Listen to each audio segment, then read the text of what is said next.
он бьется внутри себя. Он молчит, но в душе паника. Он на грани и на границе между потерей и шагом к тебе. Его решение может перевернуть все. И ты чувствуешь, все висит на тонкой нити. Карты прямо сейчас раскроют, что происходит с ним на самом деле, его чувства, его мысли, его страхи и его следующий шаг, его решение самое главное. Приветствую всех, друзья! С вами на связи Таролог Алехандро. Мир вам и вашему миру. И сегодня мы посмотрим с вами общий расклад Таро на отношения. По традиции начнем с того, что посмотрим, какая ситуация между вами. И потом плавно погрузимся в его эмоциональное состояние, в его чувства. Посмотрим его мысли, его планы и все, что связывает и может связывать вас с ним, с вашим загаданным человеком. Настройтесь на себя, на свою ситуацию, на своего мужчину, женщину, и мы начнем.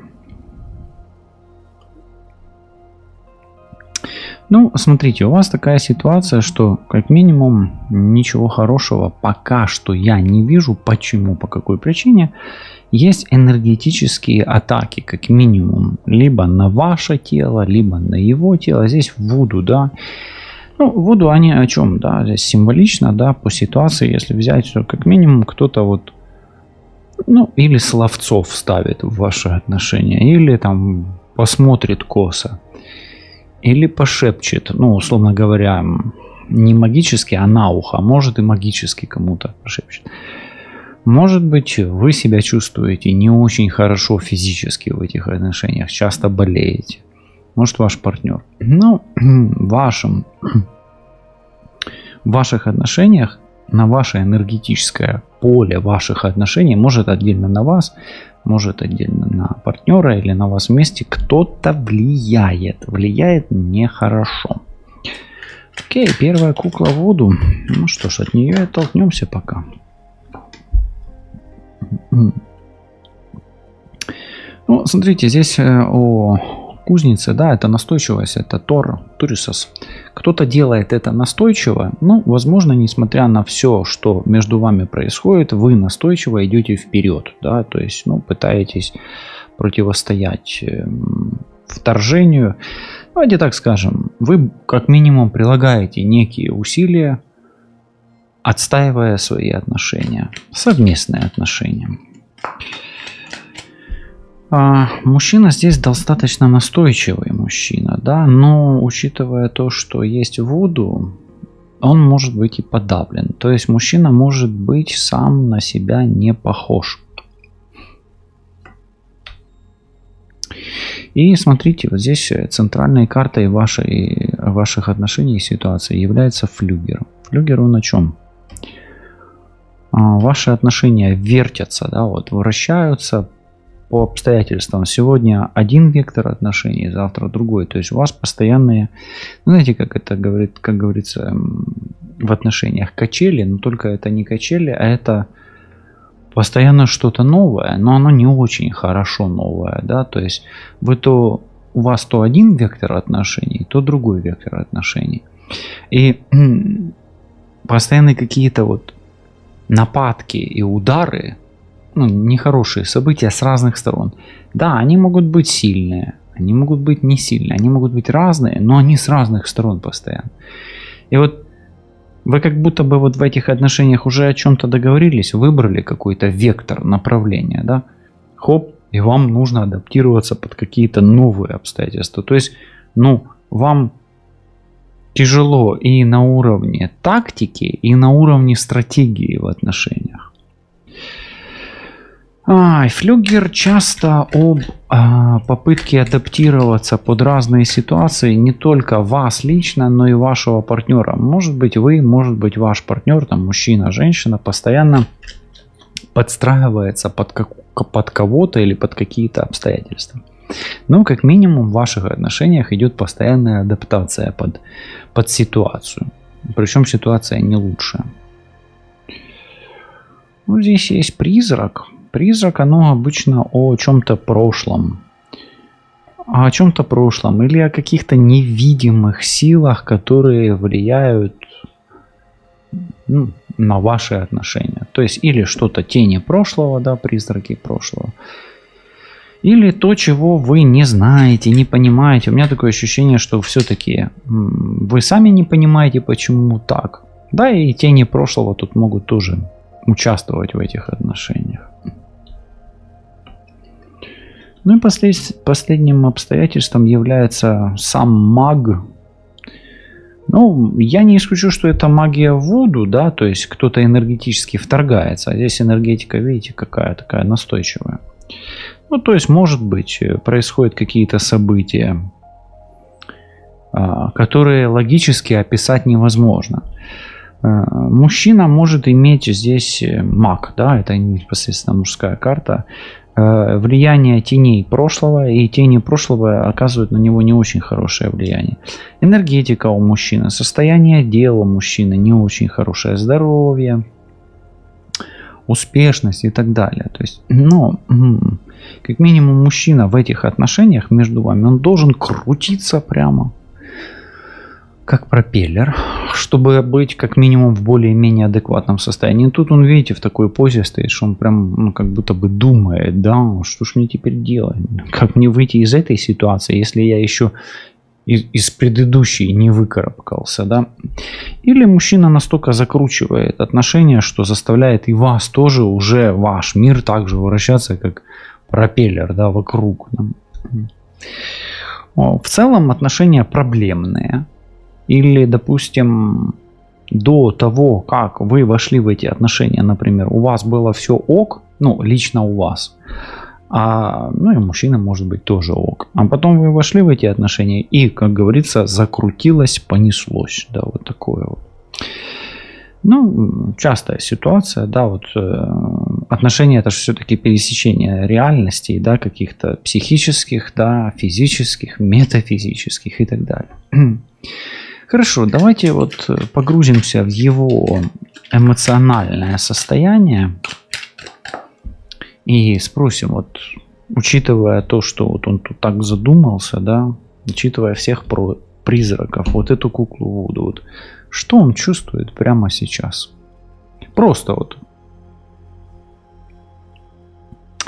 Ну, смотрите, он чувствует, что на нем очень большая нагрузка выпадает черепаха, но и он чувствует, что он идет медленно, но идет, да, то есть он чувствует, что ему тяжело, но он вывозит, как бы, да, что он выдержит. Давайте, у меня почему-то такое ощущение. Он чувствует себя черепахой, но чувствует, что все делает правильно. Это хорошая карта, в принципе. Он чувствует, что ему тяжело, но он справляется. И вот смотрите, вот что у него вызывает панику при этом, да, давайте посмотрим. Панику у него вызывает то, что он не справится. Что он не докажет, что он сильный, что он мужчина, что то, что он надумал, запланировал, то у него получится. Поэтому он хочет довести до конца то, что начал. И если он это не доведет, то для него это будет паника. Вот когда он думает о тебе, вот эта эмоция его захлестывает сильнее всего. Ему тебя не хватает. Рок изобилия. Тебя должно быть больше, тебя мало. Напиши, если это так. Он не может себе признать, что может остаться без себя. То есть он на данный момент, на здесь и сейчас, в его эмоциональном состоянии потерять тебя он не готов. Вот эмоционально. Даже вот где-то не допускает он это. И даже если вот его реальность вот закручивается очень сильно, да, каким-то образом, ты все равно для него есть women number one, да, вот так. Окей. Вот это вот почему он меняет, точнее не меняет даже, а теряет контроль над собой. Маг и женщина, да, почему он теряет контроль над собой? Ну, первая причина – это эмоция. Луна – это внутренние страхи, переживания, да, вот такие вот какие-то. Но может быть и энергетическое, магическое влияние. Магическое влияние женщины здесь может быть. Мы не делаем здесь диагностику на негатив. И если вы хотите, чтобы я провел эту диагностику в ближайшее время, напишите в комментарии, я почитаю комментарии. Если наберется большое количество, да, на диагностику, мы проведем отдельную диагностику. Но почему он теряет контроль над собой? Он реально выходит из себя, он реально выходит из берегов. И причина первая, он боится, ну, боится то, о чем я говорил, да. А второе, это энергия, то есть его страхи, они подпитываются чем-то, да, вот таким вот образом. Ну, такая вот картина, да, в принципе, в целом ничего такого какого-то критического нету. Давай посмотрим немножко в чувствах, мы посмотрели, у него в чувствах главное, что ты есть, и есть Луна, то есть есть и женская энергия, она может быть и светлая, и не очень, да, но я имею в виду женская, да, как позитивная, так и не очень позитивная. Хорошо, давай посмотрим все-таки мысли о тебе. Вот когда он остается один, вот то, что он думает о тебе наедине с самим собой. Не хватает ему тебя, он скучает, он тоскует, как ребенок, да, там по маме, условно говоря, или по папе, по отцу. То есть надеется и с чистым сердцем ждет встречи, да, то есть как ребенок ждет встречи с родителями. Вот хочу вот в мыслях, какие он сцены из прошлого прокручивает в голове своей. Смотри, выпадает сфинкс, и сценами из прошлого здесь где-то как-то он либо он тебя спас, либо ты его спасла, да, то есть это спасение, защита, то есть вот тот момент и эпизод, связанный с защитой, когда он тебе чем-то помог, или защитил, или спас от чего-то, вот эту сцену из прошлого он до сих пор не может отпустить. Вот давай, твоя самая сильная сторона. Ну ты знаешь, твоя самая сильная сторона — это Джокер. Во-первых, ты непредсказуема для него. Вот он тебя не может просчитать. Вот напиши мне, может он тебя просчитать или нет. А с другой стороны, ему с тобой легко, классно, весело где-то, да, то есть, ну, ты человек такой, знаешь, ты не грузовик, да, ты вот, ну, как вот таких людей тяжелых называют, не душнило, ты не душный партнер или партнерша. Окей, класс. Ну, Джокер... Карта такая, это карта дурака в принципе, но она легкая. Вот чем она хороша? Легкостью своей. Непосредственность, непринужденность. Там можешь какую-то шуточку отмочить, да, ну и так далее. То есть вот ты легкий человек, вот так вот, да. А давай вот тут вот какие-то тени прошлого, да, а здесь вот женщина, да. Именно о женщине спросим.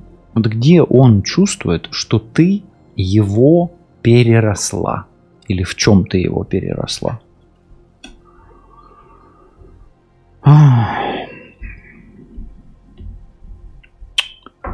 Ну, здесь единорог. Единорог — это прозорливость всегда. И это духовное развитие, духовный рост всегда. Это чакра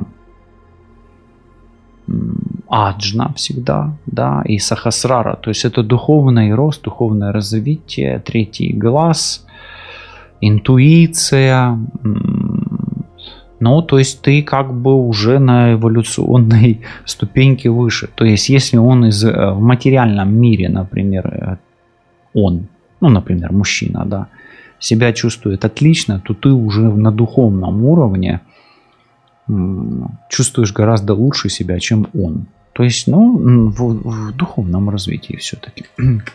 Ну, и где-то твои предчувствия, твоя правота, твой, может быть, где-то даже жизненный опыт, он немножко выше, чем его. То есть, даже если это не так, то, что ты ему говоришь, как будто бы, как оракул на будущее, там ты оказываешься права. То есть твоя прозорливость или твои качества как предсказателя для него, они, не нуждаются в утверждении. То есть он уверен, что то, что ты скажешь на будущее, то так приблизительно и будет. Давай посмотрим. Вот тут он как будто бы задумался над чем-то, а здесь что-то темное. Вот что он считает своей ошибкой? Что он считает своей ошибкой?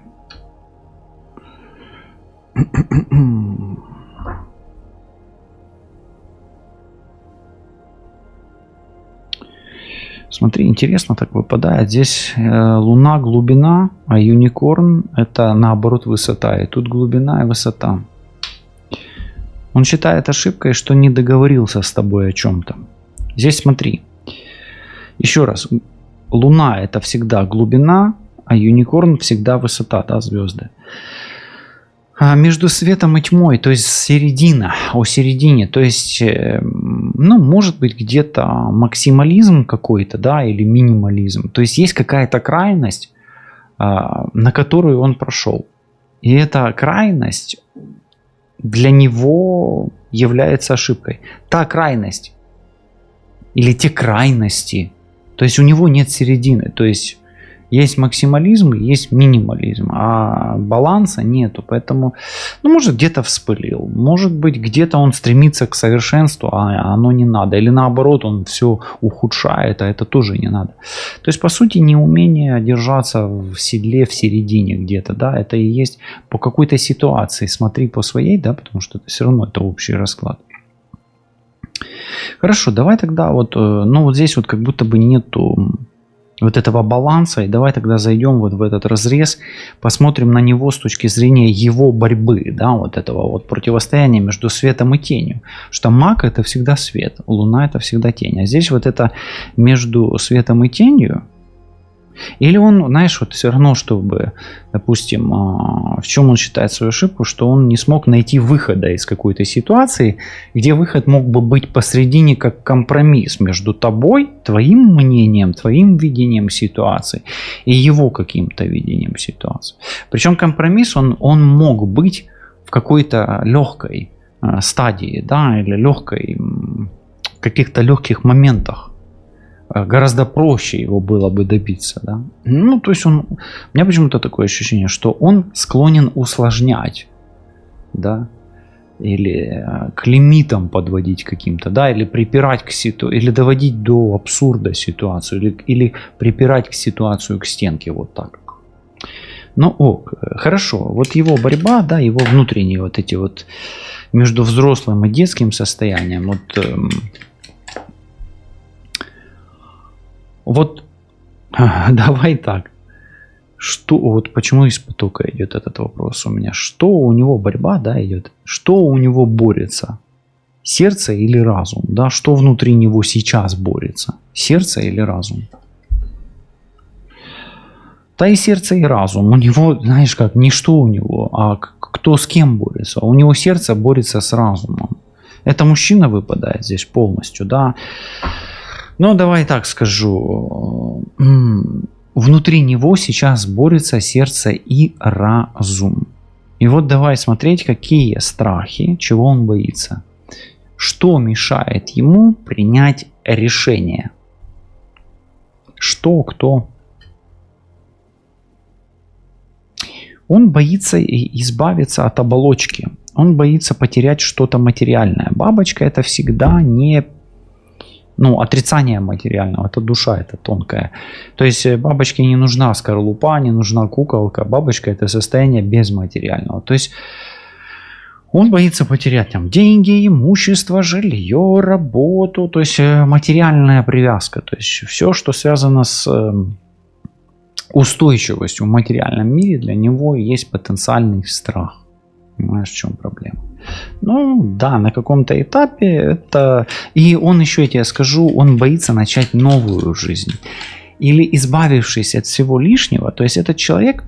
Вот смотри, люди, которые склонны к максимализму, они не могут избавиться от чего-то, да? То есть ему важно за собой что-то тянуть. Да, то, что не нужно, оно может быть якорем в будущем, да, или в отношениях.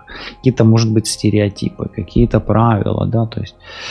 Вот. Но это большего перерождения, то есть начать новую жизнь, в принципе, другую жизнь для себя. Ну хорошо.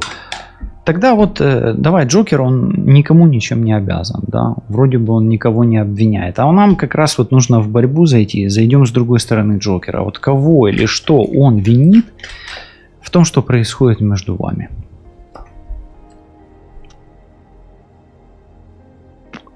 Ну, скорее всего, он винит всех. Всех, кроме себя. Всех, кроме себя. Почему?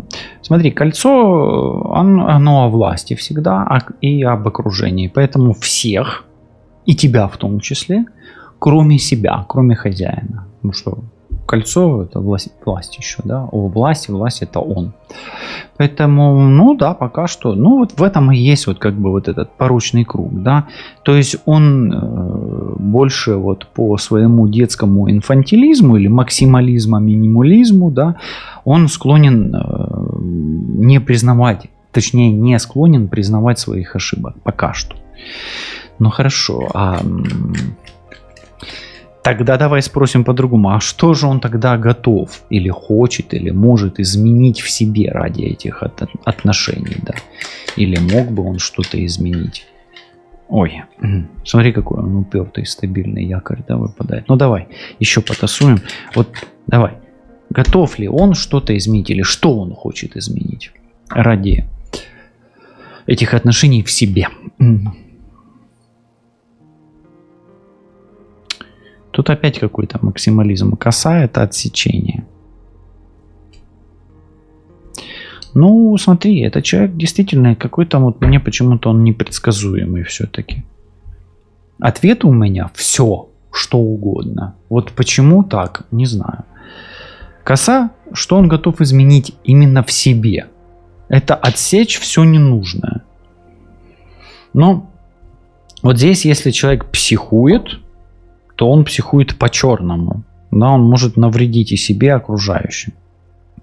С другой стороны, ему вот мне почему-то по косе здесь в этой комбинации, он хочет избавиться от своего какого-то радикализма или от желания или паттерна, да, решать вопросы радикально, то есть компромисс. Но вот он хочет научиться, вот оно и пришло мне, он хочет научиться здраво приходить к какому-то компромиссу, научиться договариваться. О, неплохо, мне уже нравится. Если тебе нравится, поставь на паузу, напиши комментарий и обязательно подпишись на канал. Хорошо. Что вот тогда вот если так, да, вот внутренняя эта борьба у него тут такая, да, о максимализме и компромиссе где-то, да, и власти, и начале новой жизни. Вот что бы он хотел сказать, но пока не может, Что вы связаны судьбой, и что от вас двоих зависит ваше дальнейшее будущее, ваша дальнейшая судьба. Ну и то, чем вы можете быть связаны. Ну окей, хорошее. Давай тогда немножечко еще по мыслям мы прошли, по борьбе, да. Вернемся как бы немножко к его чувствам, да. Вот, но не на эмоции, эмоции мы смотрели, да, а вот именно чувства посмотрим, вот сами чувства, сердечную чакру пощупаем его, просканируем, да, вот как бы, вот он как бы закрытый, вот что он чувствует к тебе на глубинном уровне, что ты от него что-то скрываешь, что ты не тот человек, кем кажешься, и что тебя можно изучать, но ты холодна к нему. Понимаешь, айсберг, да? То есть есть глубина, есть куда изучать, открывать, познавать, но холодность есть. Есть холод какой-то, лед, ледок, да? Хорошо. А в чем он боится тебе признаться все-таки, да? Вот в чем он боится тебе признаться? Он боится тебе признаться, знаешь в чем? Что он первопричина всех проблем. Что это он виноват. Ну как бы виноват, да, я никого не обвиняю, ни тебя, ни его, да, просто ключ-то у него. Он боится тебе признаться, что от него все зависит, у него все ключи от всех дверей. И он все может на самом деле. Где-то он хитрит, да, получается так.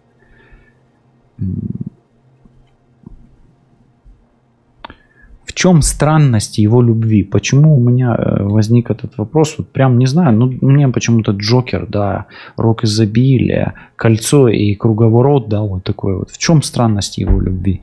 Или где он проявляет свою любовь как-то странно? В умении дарить подарки и делать тебя счастливой или счастливым. Ну, как женщину счастливой, как мужчину счастливым. Как-то вот его любовь, ну, это радовать тебя. И радовать тебя вот именно цветы, подарки и какие-то приятные вещи. И делает он это странно, действительно, да. Ну, может, необычно как-то. Креативно, да. Давай так, вот смотри, коса это об утратах, а букет это о тебе все равно. Вот что он переживает в чувствах, да, мы же чувства смотрим. При мысли, да, тут как раз вот мысль коса, что может тебя вдруг не стать рядом, не быть, потерять и там, или, ну, вот такое вот. Но для него это трагедия, грубо. И для него это проблема. Он не может себе допустить эти мысли. Видишь, мы как бы перепроверили на уровне чувств. Не может он. Для него это траур. Для него это печаль, тоска. То есть, видишь, вы связаны крепко. Да, там проблемы, да, там куча ключей у него, куча своих тараканов. Но он переживает гроб при мысли, что тебя может не быть рядом. То есть он как будто, знаешь, как будто бы его закрыли в этом гробу, и он... Выпустите меня, да, там стучится, да, вот как фильм, как похоронили там человека, и он там сидит, да, в закрытом помещении, то есть его рвет, у него истерика, да, такой, ну, явно клаустрофобия для него худший, ну, самый первичный страх, да, закрытое пространство без тебя. Ну, хорошо. Давай тогда спросим. Вот представь себе, что он оказался, да, в гробу, да, как его тело реагирует на твое отсутствие. Вот что он там, как его рвет, как он там психует. Да. Ой-ой-ой-ой. Он чувствует себя неживым, как на кладбище, когда ворон карчет, да, или каркает. Ну, он чувствует себя покойником. То есть, когда тебя нету рядом, он начинает вянуть. Это о чем? Ты можешь быть для него ресурсом и донором. То есть, ты его подпитываешь, может быть. Ну, вот она, маг, да, маг. Это не она, это карта, это он маг. То есть, он тянет из тебя энергию. Ну, смотри, может ли он быть вампиром в плане, ну, как бы, в хорошем смысле слова? Ну, да, он, скорее всего, донор.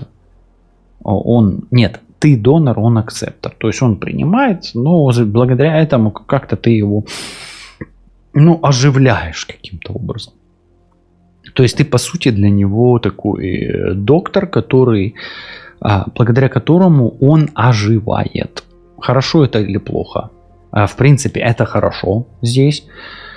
Я иногда говорю, это не хорошо, не плохо, но здесь это неплохо. В принципе, как минимум для тебя, как будто бы ты являешься, или являясь, точнее, его ресурсом, ну, даешь ему как бы стимул для того, чтобы как бы возвращаться, да, вот на круг, когда флюгер сделал, да, вот этот оборот, да, ну, как бы постоянное возвращение, кольцо, да, возвращаться к тебе, вот эта вертикаль. Окей, давай посмотрим немножечко планы, намерения его, да. Вот что он думает делать в ближайшее время? В ближайшее время.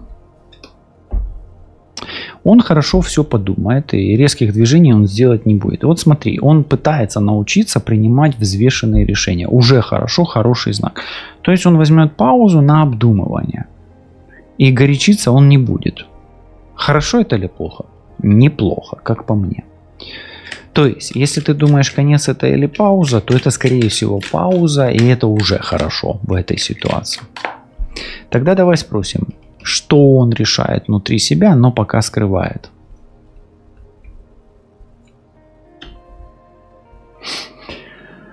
Ну, он хотел бы понаблюдать и за тобой, и за собой. То есть поживем увидим. Давай так, упростим этот ответ. Да? Вот поживем увидим. Будет утро, посмотрим. Будет вечер, посмотрим. Будет день, будет пища. И, ну, как летучая мышь, она же видит в ночи. То есть нужно пережить ночь или пережить день.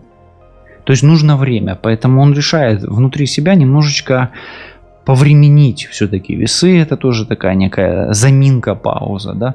Но чтобы не навредить отношениям, чтобы увидеть нечто большее или разобраться в этих отношениях. Окей. Ну давай тогда посмотрим, какие сценарии на будущее он прокручивает в своей голове. Как раз тут веретено, лестница, луна, да, будущее. Все равно луна это циклы. И вот он в своей голове что-то и прокручивает у нас, да.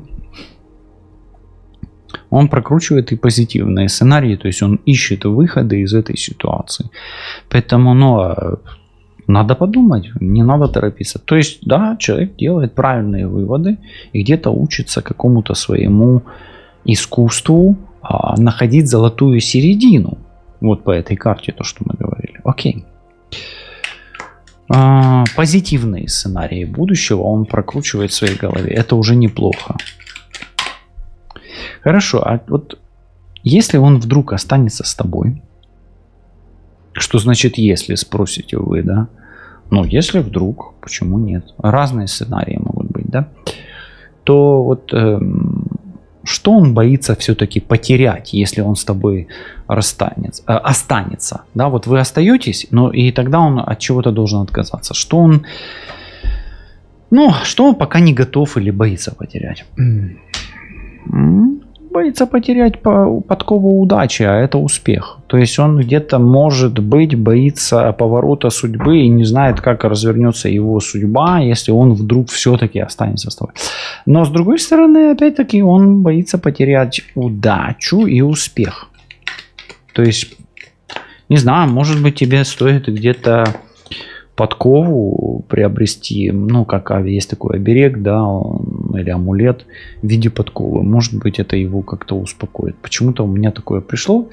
Если ты сейчас чувствуешь, что это для тебя совет, нажми пальчик вверх, да, пусть тебе поможет подкова удачи успокоить своего, ну, давай так скажем, нервозного друга, да, или нервозного товарища, да, или парня, или мужчину, или женщину, да, партнера.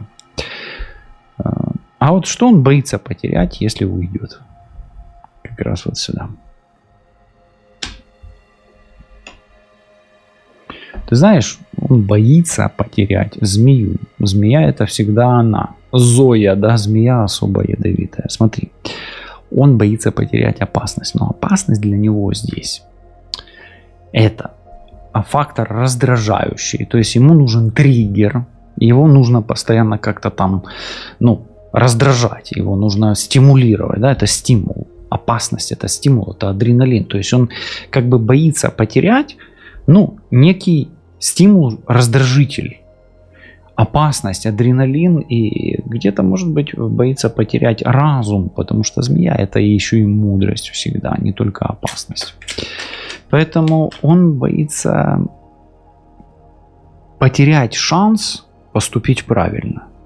Слышишь, да, вот интересно так, да, змея, да, вот змея, в змее, в каждой змее есть какая-то мудрость. Хорошо, давай немножко, что-то прыгает, что может повлиять на его решение? Давай, вот эта карта выскочила. Вот какая энергия, да, вот окружает его именно его сейчас. Темная. Все-таки наша Вуда, видишь, кукла. И наша Луна здесь, и призраки, да, вот в первых слоях у нас были плохие карты какие? Вуду, призрак. Маг, он как мужчина, пусть будет, может, темная магия. И Луна мне не очень нравится. Летучая мышь тоже темновласт. Темная энергия, к сожалению. Поэтому здесь вот если чувствуешь, что на него магичат, то это надо на личной диагностике по фотографии, сканированием энергии, да, просмотром и карты, и энергии. Вот это желательно смотреть. Поэтому здесь тьма, к сожалению. Еще раз, это не диагностика на негатив, это просто вот мы идем с потока. Ну, давай тогда спросим, логичным бы было спросить, есть ли кто-то, коль уж Вуду здесь есть, и есть вот darkness, да, тьма, есть ли кто-то, кто влияет на него извне? Ну, как минимум, на нем может быть колесо, это колесо судьбы, это может быть и кармический узел, и родовая программа. Но если я спросил только что кто-то из родственников. Колесо. То есть тот, кто связан с ним по судьбе из рода больше. У меня вот почему-то такое идет. Кто-то из родственников. Ну, более детально, конечно, это на личном смотрится. Окей. Что может все изменить внутри него? Внутренний его момент. Ты знаешь, смотри, какой внутренний момент может все изменить? Вот так вот. Он себя накрутит так, у него будет такой психоз, что он психанет. Он посмотришь, он психанет или он уже психанул, да, но мы уже вот и как раз его смотрим. Все изменит он сам внутри себя. Вот совы — это ночные вот такие переживания, беспокойства, то есть он себя накрутит. Поэтому какой внутренний момент доведения себя до состояния психоза, истерики или паники. Ну, больше истерики. И это, скорее всего, произойдет все-таки ночью. Хорошо. Короче, в ночной психоз. Жди психоза. Хорошо, а тогда что может подтолкнуть его к какому-то действию? Одиночество. Останется один на один сам с собой. Не будет выдерживать одиночество. И вот, что будет, если ты ничего при этом не сделаешь? Это запустит какой-то процесс, возможно, необратимый. Поэтому механизм, да? Поэтому давай тогда спросим, а нужно ли тебе что-то предпринимать? Просто спросим. Да, если этот человек важен для тебя, и нет, если этот человек для тебя не важен. Ну, скорее всего, да, башня — это что-то важное все равно. Интересно. Давай все-таки, что в итоге мы имеем? Что он решит в ближайшее время? Скорее всего, он выберет тебя. После его решения вы, скорее всего, сохраните эти отношения. Вот только потеряв тебя, он поймет вот это. Только потеряв тебя, он поймет, что он жертва. И что он пожертвовал тем, чем жертвовать нельзя было. То есть он не хочет тебя терять. Только потеряв тебя, он осознает, что он жертва и что он пожертвовал. Что эта жертва не оправдана. Ну, давай тогда посмотрим вот так немножко на будущее, на итоги. Вот какая реальность возможна, если он решится быть с тобой? Вы можете написать еще целый роман длиною в жизнь, поэтому вполне между вами может быть целая библиотека событий, которая еще не написана и не прочитана. Поэтому какая реальность? Любая, какую напишите. А вот какое послание несет этот расклад твоему сердцу? Пиши эту книгу вместе с ним. Если он действительно важен для тебя, если он действительно важен для тебя. Не запускай этот механизм и пользуйся мудростью и мудростью змеи. Шипи, выходи на связь, поддерживай отношения всеми шорохами своей души и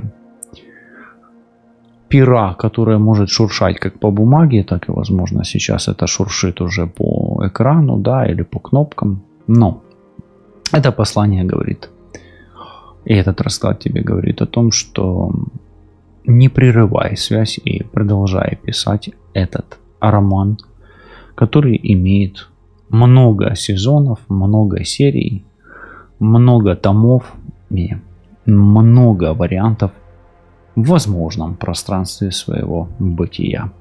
Мира вам и вашим мирам. Берегите себя, любите себя и миры, которые окружают вас.